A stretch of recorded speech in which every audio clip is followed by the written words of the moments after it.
You are looking at Julian's pronunciation guide, where we look at how to pronounce better some of the most mispronounced words in the world, like this other curious word. But how do you say what you're looking for today?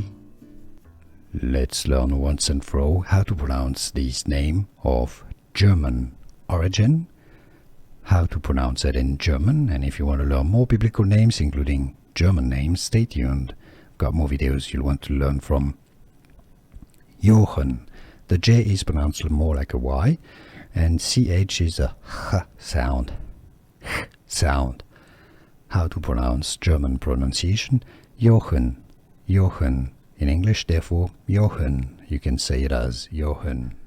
Here are more videos on how to pronounce more confusing words and names too many mispronounced. Like this video if you found it useful. I appreciate your support. I'll see you soon, and thanks for watching.